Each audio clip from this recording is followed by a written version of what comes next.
First of all, welcome everyone. Thank you so much for joining. We are really excited to talk about something that has been really gaining and receiving a lot of media attention for really the last 10 or 11 months. And if we finally have an answer as to what the world of college athletics will look like at the Division I level moving forward. So really, thank you so much again for joining, and we're really excited to fill everyone in and hopefully answer any questions that anyone has, particularly at the end of our conversation. So we'll just start off with just introducing ourselves quickly. My name is Mike Babich. I'm a senior recruiting analyst here at SportsRecruits, meaning that I work with a majority of families and student athletes who are specifically looking for additional support in the process, whether it be through communication with college coaches, video support, making sure that they have a good game plan in terms of how they're going to do their outreach, planning out events, whatever may come up. My personal background is in football. I played at the Division III level. I had a chance to coach at the Division II level, and I also used to work in admissions prior to working in sports recruits as well. But super excited to talk about today's topic. It's definitely been something I've spent a ton of time doing some research on, and looking forward to share everything with you all here today. Awesome. I'm Caroline. I work on the B2C sales team at Sports Recruits, which means, I work with a lot of families like yourselves who are coming into Sports Recruits, giving you a better understanding of how to utilize the Sports Recruits platform. We have different membership options available for families to choose from. So I introduce Sports Recruits, explain the different options that we offer, and help families find the right fit.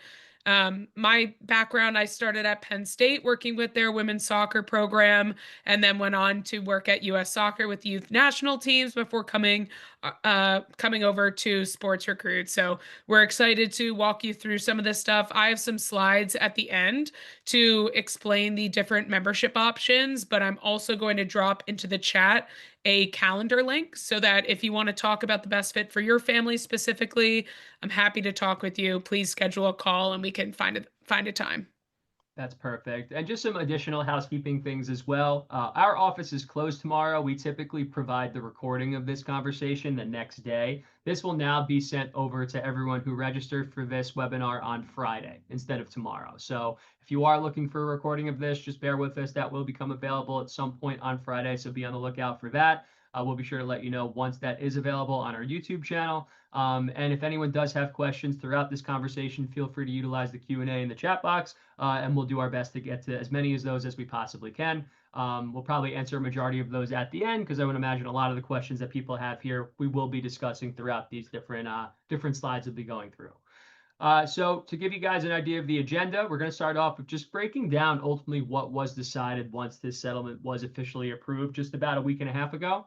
And then we're going to give you kind of the perspective of what this means specifically for student athletes and their families who plan on playing at the collegiate level at some point down the road.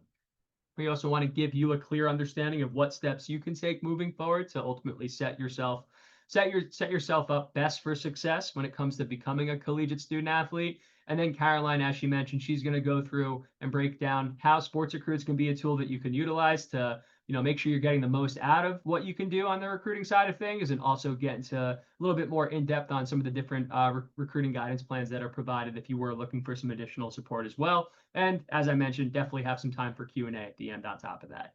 So yeah, let's get right into it. Definitely a very important topic. So let's first talk about just ultimately what we found out once this NCAA settlement was officially approved.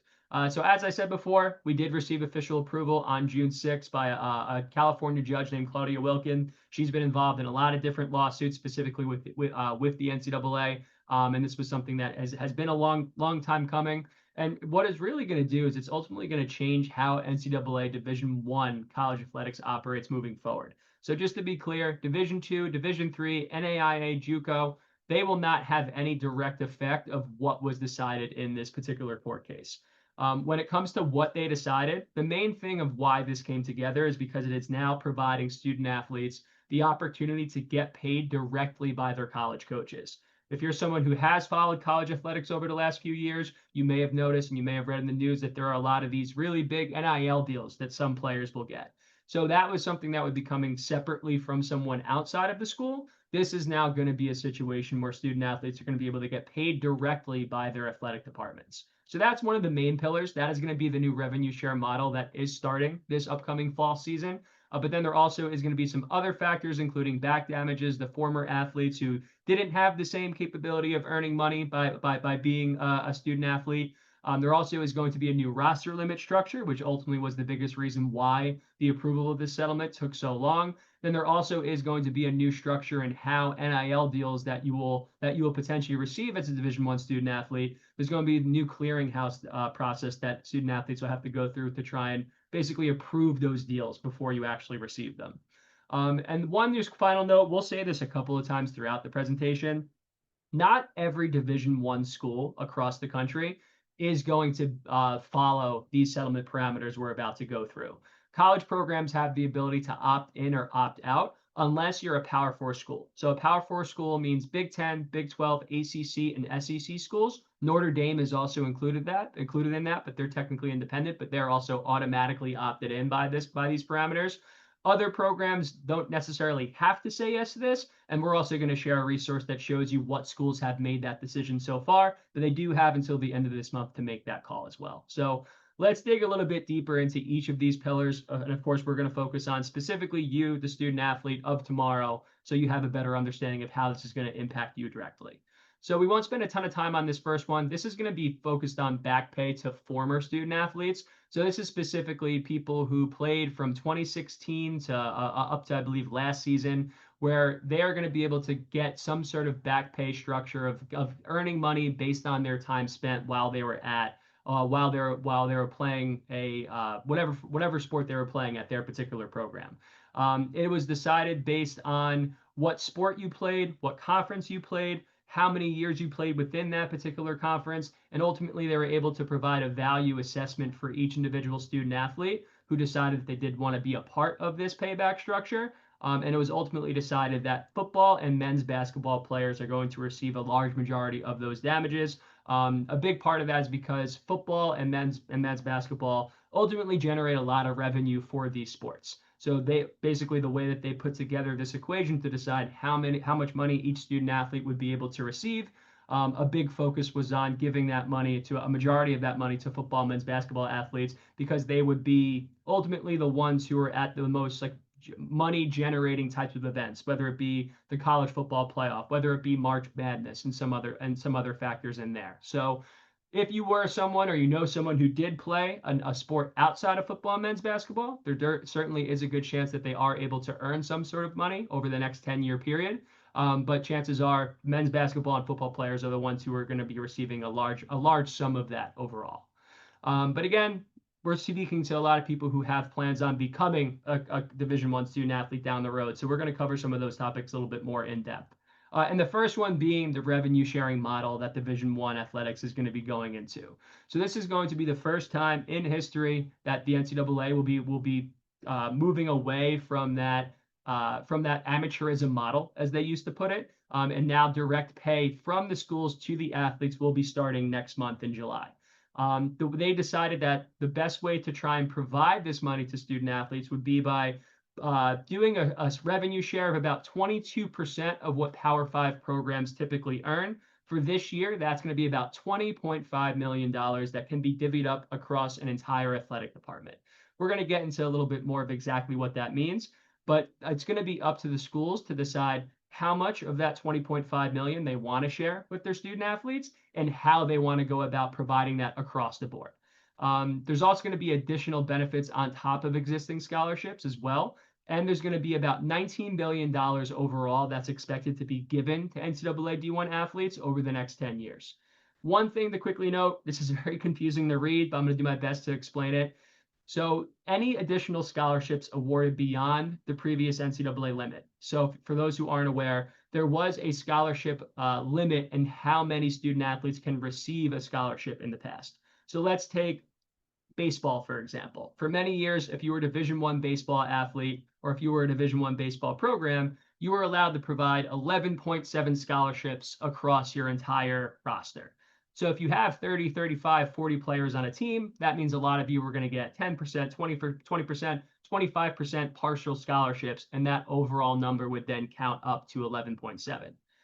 For anyone that goes over what that number was in baseball or whatever any of those roster limits were in the past, that is going to count towards that $20.5 million that a college program has to work with. So the best way to look at this $20.5 million is essentially a salary cap for the entire athletic department. So we're going to go into what the breakdown of that money is going to look like so you all can get a better sense of how this is going to work. And this is really going to give you a better understanding of, you know, how we expect a lot of programs who are ultimately deciding if they want to use all or a majority of that money to give back to their athletes, what that breakdown is going to be. So that's something we'll look at in a couple of slides from now. When it comes to roster limits, this is definitely something that ends up probably having the biggest impact on future student athletes. Because like I was saying before, baseball was the type of sport that had 11.7 scholarships they were able to divvy up. Now there is not going to be a limit on how many scholarships you can provide student athletes. There's going to be a limit on how many players you can have on an individual roster for each sport. It seems that the most affected sports on this are going to be sports that you would consider Olympic sports, where it seems like they're in a situation where they are going to be experiencing some reduced roster sizes. I read an article a little bit earlier today that tennis has been one sport that has been affected in a pretty tough way based on this settlement being approved, where I want to say in the neighborhood of like 20 to 25 programs have already been either deeply affected or canceled in response to this because of just how the revenue is going to be split across these different programs. And another downside of this as well is walk-ons certainly being affected. Now that there isn't a limit on how many student athletes can earn scholarship money, a majority of those players that are on a roster are most likely going to be scholarship athletes, which means there might not be a ton of room for walk-on opportunities, which, you know, if you were someone who has that goal and aspiration of looking to try out for a division one school, it would be very important for you to reach out and see if that is even something that is a capability of what that program can offer. And lastly, current athletes and high school seniors who lost their roster spot. So if you were someone who was given an offer as a high school senior, or if you were currently on a roster in college and you were told, listen, we need to let you go because we're not going to have enough room based on what this roster limit structure is going to be, that those particular athletes are not going to count towards a team's roster limit. So for example, let's take football. The new maximum amount of players that can be on a football roster is 105 players. If they have a few players that were on the team last year that were going to get cut, or they that received an offer before the roster limits were ultimately implemented, that means those players wouldn't count towards that 105. So they would technically have a couple of players over that if they have that specific designation. I understand a lot of what I said is probably very confusing to follow. There's a lot of ins and outs of what this ultimately means, but I think the biggest takeaway for this, and Caroline, I'm interested in kind of hearing your thoughts on this. I think the biggest impact that we're seeing for future student athletes is that it is going to get more competitive to become a Division One student athlete. Is there anything else that you'd want to add on to that, or any questions you might have on that topic? I think yes, it will be more competitive to be a D1 athlete, but when we're looking at sports outside of football and basketball, where schools are likely just going to fully fund as much as they can, you know, non-revenue sports like women's soccer Yeah. or men's lacrosse, it's just going to be more complicated because, it used to be all of these D1 programs had the same number of scholarships that they could give out. Now, one school might have a lot of funding and another school might not have any funding at all. So, I've even already heard from families who've talked to D1 coaches and they've said, look, we would love for you to come play for us, but we have zero funding. We are now essentially all academic scholarships, even though they are big Division One programs. So it's just going to be a little bit more complicated. I think leaning on our recruiting resources at Sports Recruits is going to be more important than ever. Yeah. Specifically you, Babich, Mike, the families that you work with. I'm sure you're going to have a lot more conversations around scholarships and financial aid and figuring all that out. I think that's a really good point that you bring up because I'm not sure if I kind of identified this in the earlier slides where there is no floor of what a college athletic department has to make a decision on when it comes to providing these funds to their student athletes. Right. So I brought up that $20.5 million figure over and over again. There's going to be schools out there, particularly outside of those Power Four conferences, where they're not going to have the capability of providing $20 million to their student athletes. So if they end up making the decision that they're going to split up $5 million or $3 million, it's I think the biggest thing that I would want to try to make clear here, if you are someone who has Division One aspirations and you're someone who might play in a non-revenue sport like women's soccer, for example, understand that when you see these really big figures and numbers that are thrown out there for a lot of these student athletes in college here today, it's going to be a very different world that we live in now because of the structure that these schools are going to have, whether it be coming from the NCAA with this roster cap structure or what the limits are going to be within those specific athletic departments too. So understand it's a lot to take in. This is something that everyone's going to have to get used to when it comes to looking at what these different options are. But I think the biggest takeaways that at least I'm taking and advice that I'm giving the student athletes is, look, the good news is there's a chance to not just receive scholarship money, but potentially actually be paid to play the sport that you love in the college level, which has never really had that capability before. The downside is there might be some give and take in terms of certain programs maybe not having as much funding, or maybe things seeming that there is going to be more money available than there actually will be. So I think it's more tempering expectations more than anything else. Yeah, it's like less restrictions, but also less of that guaranteed scholarship money. Yeah, and to kind of further the point home about the walk-on specifically, on the graph that you'll see on the right side of the screen right now, what you'll see on the all the way to the right is the average roster size for these sports in the 2023 and 2024 season. So you can see how affected the total amount of players that are going to be on certain teams starting this upcoming season, how deeply affected that's going to be. So taking football, for example, there's going to be 15, 16 less players on a roster compared to previous seasons. Now, all 105 players may be able to earn a scholarship, which is different than previous years, but there is going to be a limit on how many players can be on a team. So that's really going to be the biggest difference when you come to the roster limit structure that we're working with here. And just to give everyone a little bit more color on this, we have found and we've seen that a lot of schools have come out and said that they're going to follow a similar structure to what the payback was, the back pay structure that is going to be used for the student athletes who are going to earn money from playing from 2016 on.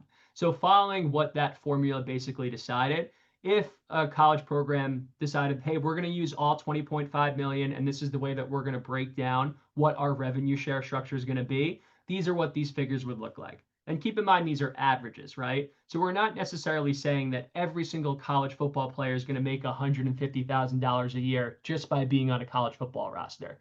That's just giving you a sense of what that breakdown is going to be based on the revenue that these sports generate for each of these programs and what percentage of the rev cap is expected to be given to these different players.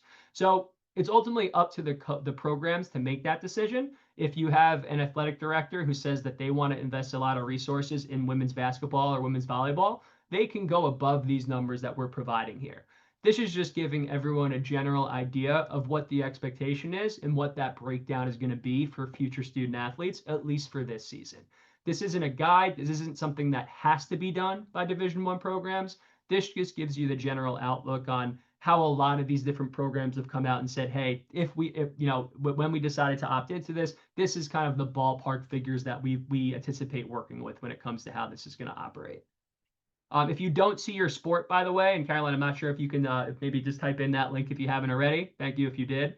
You'll notice that there'll be specifically the NCAA, I think it's NILNCAA.com. If you see that link in what I sent you earlier, that will show you every single sport within the NCAA and what that average amount per athlete may work out to be. So if anyone doesn't see their sport on there right now, that'll be the best place to access that. And we'll put that in the Zoom chat for you right now. If you have trouble finding it, Caroline, let me know and I can definitely grab it also. All right. And then last up here, NIL, completely separate from revenue sharing, right? Revenue share means that the college is paying you directly by being a part of that particular team. NIL is basically when you're getting paid for your name, image, or likeness. So that's advertising, brand deals. Maybe we've seen some athletes create their own merchandise, for example. For any deal that you would be earning over $600, that is now there is a process in place where that would have to be reported to a clearinghouse. That's going to be run by Deloitte. It's basically trying to determine if you're receiving a fair market value for what your NIL deal is. This is ultimately trying to take away from, let's call them the programs that have the most money, just providing athletes with pay to play and basically trying to get around what that roster, what that revenue share structure is going to be. So if you're earning some sort of NIL deal outside of what you might be making from your school, it's just going to be a verification process to make sure that this isn't just some sort of like back end deal that's going to give that college program an opportunity to pay their players a higher amount compared to their rivals within the same conference, for example. So NIL is separate. You can still make NIL deals. You can still work with companies. You can still, get on commercials and everything that comes with that. That isn't going to get limited. There is just going to be an approval process that student athletes will be needing to go through to earn that and to earn those NIL opportunities. So the biggest way to look at it, revenue share means that the college is paying you directly. An NIL deal means that there is a third party involved, whether it's a company, an organization, a sponsorship. That is going to be how those two things are going to be considered separate. I'm not sure if there's been any questions or anything that have come in just yet, but if anyone does have anything, let us know. And Caroline, if there, I haven't seen the questions yet, but if anything is according to this topic, I'm happy to answer one or two of those now. The only thing, somebody was asking about women's lacrosse not being listed on that revenue sharing, and I dropped in the link you sent me, but I'm not sure if it was the right resource. Okay, let me take this here. I'm just going to add that to the chat right now. It would be the NILNCAA.com, which you should all see right here. Just give me Okay, one moment. I got it. Yeah, so I just popped that in there. So that would be where you can see a breakdown of all the sports. And again, keep in mind, this doesn't mean that every single women's lacrosse program is going to go by that amount of money, right? This is just giving you a general breakdown of what the expectation is if a school were to follow kind of that similar structure that the back pay process is going to be. So it's just more so to give everyone an idea of kind of like an on average type of mindset of how these schools might be trying to handle the revenue share structure. So that's going to be the most recent link in the chat right now for those who are interested in seeing that if you didn't see your sport before. Great. Okay, what this means. I know we used a lot of different terms, a lot of crazy terminology to explain this, but I think the biggest things that we want to make sure that everyone knows, if you are someone who's interested in going to a Power 4 school or Notre Dame, so again, ACC, SEC, Big 10, Big 12, all of those schools are automatically opting into the settlement, which means they will have revenue share, they will have the NIL structure, they will have the back pay aspect. But other D1 schools outside of that will have the ability to make the choice of opting in or opting out. For example, the Ivy League has already come out and said that they will not be participating in this revenue share structure, meaning that they don't have to follow the roster limits and they don't have to pay their athletes directly. So that is just, I think, one thing to make a note of there. There's also another sheet, I believe Caroline already included this, called the Revenue Sharing Master Sheet. That is going to be tracking specifically what schools have said yes and what schools have said no up to this point. Schools do have up until June 30th to make that decision if they will be opting in or opting out of these settlement parameters. The other thing that I think is important to make clear as well, and we already talked about this a little bit, is that there is going to be an increased level of competition for Division I athletes. It is going to be harder to break through at the Division I level because there are going to be a limited amount of roster spots compared to previous years. I know we showed that one graph before on how many players are going to be different based on roster averages of previous seasons. So I think it's just really important to note for any schools that opt in, they're not going to have the same wiggle room in terms of how many players can come compete for that particular team. The financial distribution, as we tried to make clear before, the expectation is that most payments will go to football and men's basketball athletes. So if you do play a sport outside of that, consider that those financial expectations probably need to be monitored a bit. There may be a situation where some schools may say, hey, look, we don't really have anything in the budget in terms of the revenue share, but we can provide you a scholarship or something along those lines. So just make sure if you're someone who is already having active conversations with these college programs about an offer of some sort, just make sure you're very aware of what that expectation is going to be on their end of what they might be able to provide you as a student athlete. And we talked about the NIL opportunities. They do exist, but there will be a clearinghouse approval needed if the deal is worth over $600. Mike, it might be helpful to answer this question now since we're on the topic. Somebody added in. If you have a D1 verbal commitment in place, should the student ask the coach if this will affect his or her scholarships that have already been offered? So it would ultimately come down to what's been decided already. If you're someone who already has an offer, I'd be interested in knowing if it's a verbal offer, meaning you haven't signed it yet if you're going in the senior year, or if you're someone who's in the class of 2025 who'll be starting school coming up in September. Because if you're someone who's in the class of 2025, you probably have already signed what's known as an athletic aid agreement, meaning that you kind of have all those stipulations sorted out already. Where if you're someone who's in the class of 2026 and it's a verbal commitment, you haven't signed anything officially yet. So my recommendation would be to just make sure that you have good communication with that coaching staff that you're working with to get a better feel for what exactly is going to be available to you moving forward. All right, great. Speaking of moving forward, I think some of the advice that we want to provide here as well is, look, Division One's going to get more competitive. We think it makes it even more important to cast that wide net and have a variety of programs out there. It's great to have Division One schools on your list, but don't put all of your eggs in one basket, right? Division Two, Division Three opportunities, JUCO opportunities are certainly going to become more popular. Look, the transfer portal is something that we see get used each and every day at this point, it seems. So there still are different avenues to eventually end up at Division One level. It may just be tougher to break through from the high school ranks getting to that point. So making sure that you just really give yourself a variety of options and you do some research and see what that roster size and what that distribution may look like for some of these different programs that you have an interest in. But I think the biggest thing to take away from this is that we're not saying that playing at the divisional level is going to be impossible, but it is going to be more challenging than ever before because of these roster limits that are going to be instituted. Um, and the way that we would recommend building a target list of schools is looking at all these different factors that we're referring to. Financially, something that we've touched on a whole lot so far, so we'll focus on some of the other ones here. Athletically, is that something that do you want to see the field right away? Are you going to have a chance to potentially play for a starting spot at a lower level school, during your freshman or sophomore year? Of course, academically should always be one of the first things that you're looking at when considering programs to make sure they have the proper major. Is it the right business school you're looking for? Are they able to provide you with the prerequisites you need if you want to end up at med school or education or whatever the case may be? So making sure that place is going to give you ultimately the education that you need because you are in college. I know we're talking a lot about this today. It seems like we're talking about professional sports, but you still are going to be a student athlete at the next level. And then even the geographic and social aspects, right? How close or far from home do you want to be? Do you want to be a certain climate? Is there a size of a student population or a diversity that you're looking for? Are there Greek life opportunities you're trying to find? So when you're building that list of 20 to 30 schools, if you see that you're leaning very heavy on the D1 side of things, we would recommend to try and mix in a few other programs that match whatever criteria is most important for you.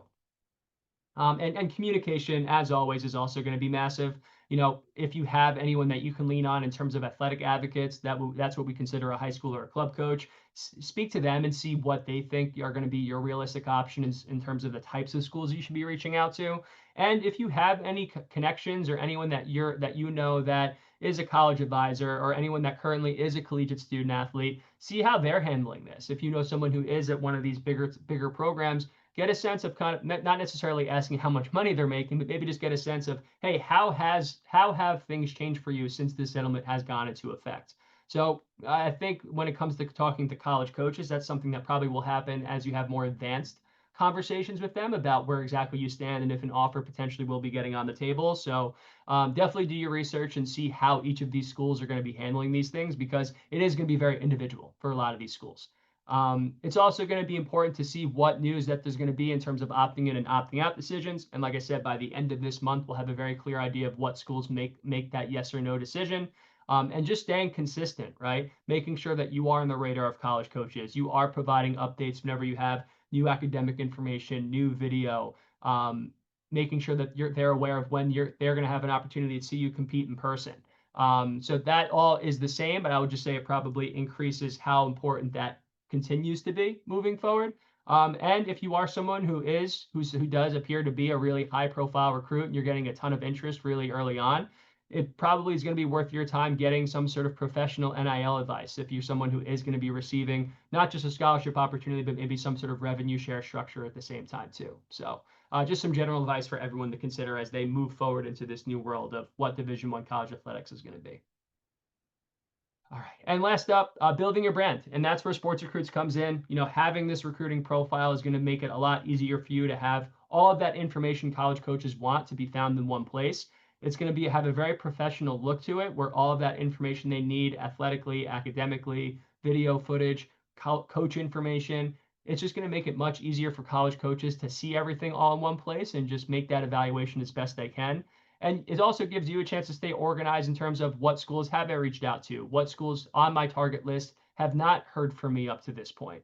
So really just making sure that you give yourself that variety of options and then also really leaning into the SportsRecruits profile as a way to, just keep everything in one place, track your communication, track what schools are showing interest based on the activity that we're able to provide. And I know that's something that Caroline's going to walk us through in a minute too, in terms of how much more SportsRecruits can help when it comes to really just making sense of what all these things that we're talking about today really mean. Yeah, and I think the big thing about sports recruits and talking with families, especially during this time with June 15th, a lot of sports opening up that contact period. Sports Recruits is the home base for college recruiting. And your profile, which is on the next slide here, that profile is your recruiting resume. This is your first opportunity to get your foot in the door with a coach for the most part. Make sure your profile is representing who you are both on and off the field. Use it to paint that picture in a college coach's mind of why they should be interested in recruiting you. It is going to be competitive, whether you're interested in D1 or D2 or D3. It really is, tough to get on a coach's radar, but keeping your profile up to date is going to be so important. Uploading video, whether that's highlight reels or skills tapes, build a pinned playlist. If you are currently in the transfer portal, make sure that you're checking off that you are a transfer student so college coaches can see that. And then in the school search tool, you can now set your preferences so that coaches can find you a little bit easier. So you're entering what your academic, athletic, and location preferences are so that these college coaches can match up with you a lot easier. Your target list of schools, like Mike was saying, throughout your recruiting process, you do want to keep an open mind and cast a wide net. You don't want to put all your eggs in one basket. You want to have, if your goal is Division 1, that's awesome. Make sure you also have some backups in place. Use this school search tool to your advantage. Every single school in the country is part of the Sports Recruits Network. So if you're looking to play baseball, you could go into the Sports Recruits school search tool and you can see all the junior colleges, all the Division 1 programs, D2, D3, NAIA. Every school is on here. And then you can play with the other filters as well so that you're finding schools that are going to match up with you, not just athletically, but also academically, geographically, etc. When you favorite a school, coaches can see that you have favorited their school. Coaches can also, if I were a college coach and I wanted 2027 pitchers and I wanted to see only student athletes that were interested in my program, I can use those filters as a college coach. So don't be shy. If you have a school that you're even remotely interested in, go ahead and throw them on your favorites list. Coaches can't see how many schools you're favoriting. And then the roster needs tool is also really awesome. This is a newer feature for sports recruits. I always say, think of it like open job spots, right? So college coaches are coming in here and saying, okay, in the 2027 class, I'm going to need a libero who has at least a 3.7 GPA and who has video on their profile. So, use that tool to your advantage. Not every school is going to fill that out. So don't think of it as an end all be all. Think of it more as if a school does have their roster needs posted, then it's pretty, it should be a very strong indication that they are recruiting your position. If they don't have roster needs posted, that doesn't mean they aren't recruiting your position. You should still reach out. So, use that to your advantage. That is a tool that is within the school search tool. And then communicating with college coaches. Mike was also talking about this. I mean, reaching out to schools. We just had a messaging college coaches webinar yesterday where we talked through all of this, but the Sports Recruits messaging system is built to streamline this process for you. We're telling you it's really competitive. You need to reach out to a lot of schools. The easiest way to do that is through Sports Recruits. You go into the messaging tool, you type in the name of the school, their coaches will pop up, and then you can reach out directly to them and it automatically links your full Sports Recruits profile. In that link, it will track all of the activity that you're seeing. So if Duke comes in after you send them an email and they watch your highlight reel and then click on your transcript, all of that would be tracked for you in the college coach activity feed. Mm-hmm. And yes, the tracking is in your Sports Recruits profile, so in the activity feed on the platform. And then you also get real-time notifications to your phone and to your email. You can set those preferences however you'd like, but that's all to try and give you more transparency into what's happening, right? So if we're telling you reach out to 40 schools, we want you to see which coaches are actually coming and take a look at you, which schools are watching that video, so you know who to follow up with. So we'll talk through the different membership options. If you have an account through your club, you have the pro plan, you are all set. If you don't have an account through your club, these are the different membership options that we have available. We have 4 levels. The first one being the pro plan. So this is the platform only plan. This unlocks the messaging system that we just showed you, the college coach view tracking, and that roster needs filter. So everything on the Sports Recruits platform would be unlocked with the pro plan. It's available for $3.99 annually, or you can go month to month. Maybe you're a transfer student and you only need a couple months. You can go month to month unless you have IWLCA, IMLCA, or NFHCA. That is just the annual plan. Now we also have, so we have the pro plan, which is an annual. We also have 3 lifetime plans, meaning you're not paying annually. You purchase the plan one time and you're all set through graduation. Silver is a recruiting essentials kit. It includes lifetime access to the pro features, 1 professional highlight reel credit, a strategy session with a recruiting analyst like Mike to sit down and talk about your goals, talk about what's going on, and put together a step-by-step game plan with you. You'd also have college coach email templates with the silver plan. So it's a great option for families who really just want somebody to get them started, kind of an initial push in the right direction. The gold plan is our middle tier. It's the most popular because, a lot of families come to me and say, hey, Caroline, the platform sounds great. A strategy session I know would be really helpful, but what happens when John has a question in 2 weeks about what to say back to a coach? Or we're getting invited to a bunch of camps and we're not sure how to pick which ones to go to. Maybe you have a scholarships question or, a rules and regulations question. All of the, bits and pieces that come up along the way. If you have the gold plan, you have unlimited recruiting support via email. So you can connect with a recruiting analyst at Sports Recruits via email at any time. The gold plan also includes an extra highlight reel credit. So you have 2 with that plan.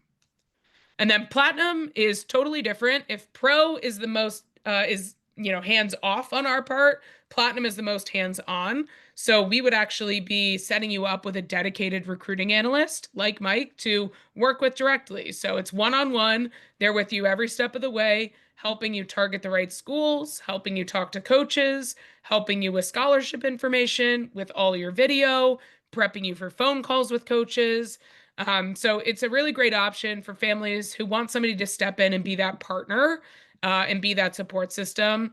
It can be nice to, have somebody who knows what your recruiting process looks like and can answer those questions more effectively. Unlimited professional highlight reel credits with the platinum plan, and then unlimited recruiting strategy sessions and phone and video calls with your recruiting analyst. Cool. Those are the different options. I know it's a lot, so please don't hesitate to reach out to me. I'm going to drop that link again into the chat in case you joined late. Feel free to schedule a call. I'm happy to walk you through any of these different plans and help you guys upgrade. Perfect. Thank you, Caroline. I know we just provided everyone with a ton of information. It's a lot to take in. Again, we will provide the recording of this, not tomorrow, but on Friday. So if you missed something, you want to make sure that you grab. We'll also make sure that all those links we provided in the chat will also be included in the YouTube description as well. I'll make a note of that just so everyone can go back and try and find some of those things that we may have provided a little bit earlier. So I know we're over time already, so let's just do our best to try and answer as many questions as we can before we let everybody get out of here. And thanks again, everyone, for their patience, and hopefully we just made more sense of this for you all. I can answer this one quickly. So if we sign up for the paid platform, so one of the pro, silver, gold, or platinum plans, can you see the past views on your profile? Yes. So everything that already exists on your profile would be unlocked for you. Mm-hmm. All right, let's see. So I'm just going to try and find some things here that we haven't addressed. Okay, so if schools do opt in, can they still give athletic scholarships? Whether a school opts in or opts out, they will have the ability to provide athletic scholarships at the Division I level. The difference would be, is that school on top of giving you a scholarship, is there also going to be a world where they can provide you with, I don't want to call it a salary, but also provide you with additional income that you can receive as well. So whether a school says yes or no to this settlement, at the Division I level, there still is going to be the opportunity to earn an athletic scholarship at those schools.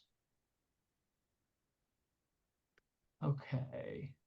And also, I see some questions coming in about like who do we know who has already opted in. I will provide that link one more time as well for those who did want to see it. That's going to be called the Revenue Sharing Master Sheet if you did want to take a look at what we know so far. But again, we'll have a full understanding of that by the end of June because that will be the deadline for when colleges need to decide. Let's see what else we have here. Mike, do you know anything about what's happening with the service academies in regards to all of this? I believe, I would assume they're excluded because if you're at a service academy, um, you're on a full scholarship regardless. Yeah, I don't know if they've made any sort of indication of what they will be doing. It does look like they will, as of now, it does look like I don't see anything on this sheet that determines if they have said yes or no. I would agree with you if I had to make a guess. My guess would be that they probably wouldn't be opting into the parameters, but again, we don't know that for sure, but we should know by the end of the month.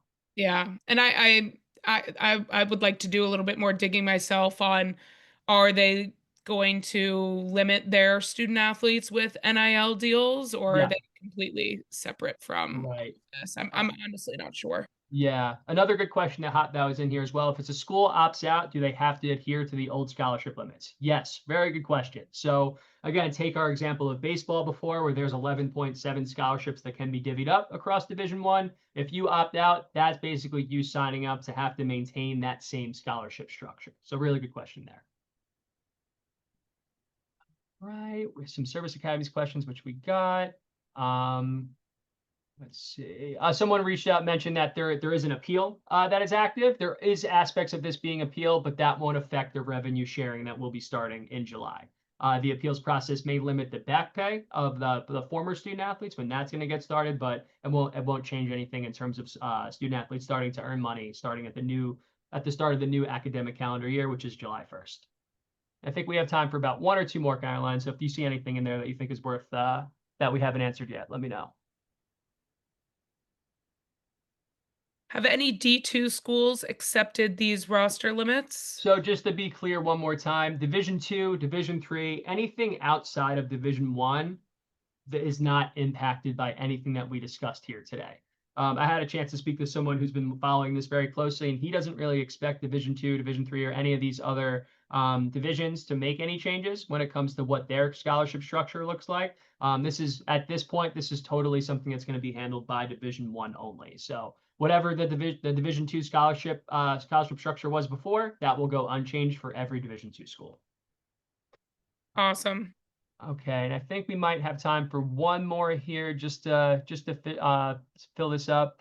Let me see. Yeah, it looks like we have a couple of repeats in here, so I don't think I think we've answered everything that currently is in here for the time being. So hopefully that gave everyone just a better perspective. I know it's a lot to take in. If there is any sort of clarifications that are needed, you have the opportunity to schedule some time with Caroline if you're interested in hearing more about those different recruiting guidance plans that are available to you. If you are seeking out additional support, we have a ton of resources on our blog. You're going to be making updates to our resource center. We'll be sharing this recording. So we'll make sure to include all of that when we send everyone the recording here. Again, not tomorrow, but on Friday. So make sure you're going to be on the lookout for that. And hopefully, again, at the end of the day, we're just trying to make sense of something that is very convoluted and confusing, especially when you kind of see it all laid out in one place. Hopefully, if people weren't really sure what this settlement meant, you have a bit of a better idea of what this means for future student athletes moving forward. So Caroline, on your end, any other parting thoughts that you'd like to make a note of before we wrap up? Thank you everybody for attending. Really great questions. And Mike, shout out to you. That was a lot of information to walk through. I definitely learned a lot, so appreciate it. All right. Thank you so much, everyone. Appreciate your time, and we look forward to seeing you on another webinar sometime soon. Have a great rest of your evening.